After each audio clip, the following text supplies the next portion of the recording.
మరో breaking news చూస్తున్నాం. గొర్రెల పంపిణీ పథకంలో జరిగిన అక్రమాలపై సర్కారు సీరియస్ గా ఉంది. ఈ స్కామ్ కు సంబంధించి ఇప్పటికే గచ్చిబౌలి పిఎస్ లో కేసు నమోదైంది. అయితే ఆ కేసును ఏసీబీకి బదిలీ చేసింది ప్రభుత్వం. బినామీ పేర్లతో ఖాతాలు తెరిచి 2,08,00,000 నిధుల దారి మళ్లింపు జరిగిందని ప్రభుత్వం గుర్తించింది.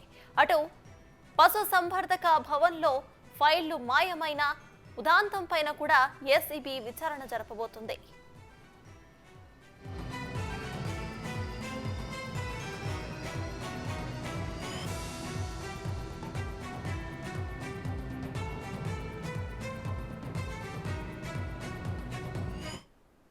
గొర్రెల పంపిణీ పథకంలో జరిగిన అక్రమాలపై సర్కార్ అయితే సీరియస్ గా ఉన్నట్టు తెలుస్తోంది. ఈ స్కామ్ కు సంబంధించి పిఎస్ లో కేసు కూడా నమోదైంది. ఈ విషయంపై పూర్తి అప్డేట్స్ ను మా ఇన్పుట్ ఎడిటర్ పవన్ అందిస్తారు.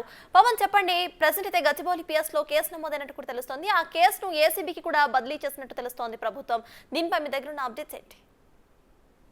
తెలంగాణలో గత ప్రభుత్వం చాలా ప్రతిష్టాత్మకంగా ఈ గొర్రెల పంపిణీ పథకాన్ని ప్రారంభించింది. గొల్ల కుర్మల సామాజిక వర్గానికి సంబంధించి వాళ్లకు ప్రధానమైన ఆదాయ వనరుగా మార్చేందుకు, మాంస ఉత్పత్తులను పెంచేందుకు ఈ పథకం ఉపయోగపడుతుందంటూ ఈ పథకాన్ని ప్రారంభించింది.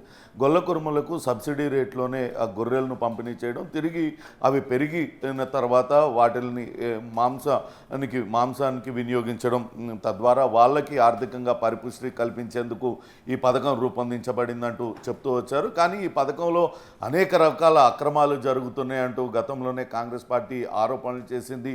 ఇవ్వకుండానే ఇచ్చినట్లుగా గొర్రెలను ఇవ్వకుండానే ఇచ్చినట్లుగా చూపిస్తూ పెద్ద ఎత్తున బిల్లులను దండుకుంటున్నారన్న ఆరోపణలు వెల్లువెత్తాయి. తాజాగా గచ్చిబౌలి పోలీస్ స్టేషన్ పరిధిలో ఒక కేసు నమోదైంది. సన్నెబోయిన ఏడుకొండలు అనే వ్యక్తి, అటు ప్రకాశం జిల్లాకు చెందిన వ్యక్తి, ఆయన ఫిర్యాదు చేశారు. పశుసంవర్ధక శాఖలో పనిచేసే ఇద్దరు అధికారులు, అసిస్టెంట్ డైరెక్టర్ స్థాయి అధికారులతో పాటు ఈ గొర్రెల పంపిణీ పథకానికి కాంట్రాక్టర్గా వ్యవహరిస్తున్న మొయినుద్దీన్తో పాటు మొత్తం 18 మంది వ్యక్తులు మోసానికి పాల్పడ్డారు. తమ వద్ద 133 యూనిట్ల గొర్రెలు, అంటే ఒక్క యూనిట్లో 21 గొర్రెలు ఉంటాయి. ఆ 21 అంటే 21 × 133 యూనిట్ల గొర్రెలను తీసుకున్నారు. దానికి సంబంధించిన పేమెంట్ తమకు ఇస్తామంటూ చెప్పారు. కానీ ఇంతవరకు తమకు ఎటువంటి నగదు కూడా చెల్లించలేదు. ఆ తీసుకువెళ్ళిన గొర్రెలు ఎక్కడ పోయినాయి, ఆ గొర్రెలకు సంబంధించిన నగదు, రావాల్సిన నగదు కూడా తమకు ఇవ్వడం లేదు. ఇటు మొయినుద్దీన్ కానీ ఆయన కుమారుడు, అట్లనే పశుసంవర్ధక శాఖ డైరెక్టర్లు తమ వద్దకు వచ్చారు. ఇద్దరు అధికారులు తమ వద్దకు వచ్చారు.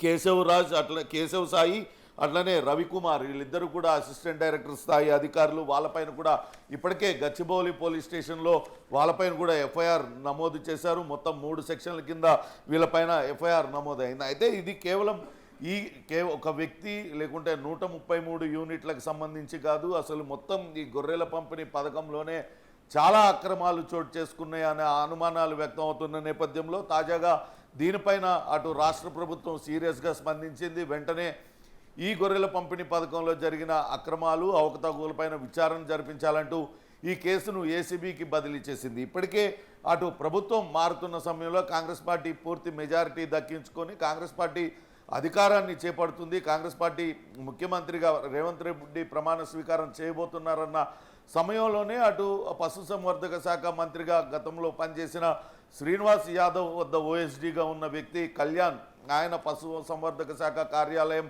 ఆ మాసప్ ట్యాంక్లో ఉన్న కార్యాలయంలో ఉన్న ఫైళ్ళన్నింటినీ కూడా మాయం చేయడం, కొన్ని ఫైళ్లను దగ్ధం చేయడం, అక్కడ ఉన్న కంప్యూటర్లన్నీ ఎత్తుకుపోయే ప్రయత్నం చేశారు. దానిపైన ఇప్పటికే సైఫాబాద్ పోలీస్ స్టేషన్లో కూడా కేసు నమోదైంది. ఈ అన్నిటిపైన కూడా విచారణ జరిపించాలంటూ అటు రాష్ట్ర ప్రభుత్వం ఆదేశాలు జారీ చేసింది.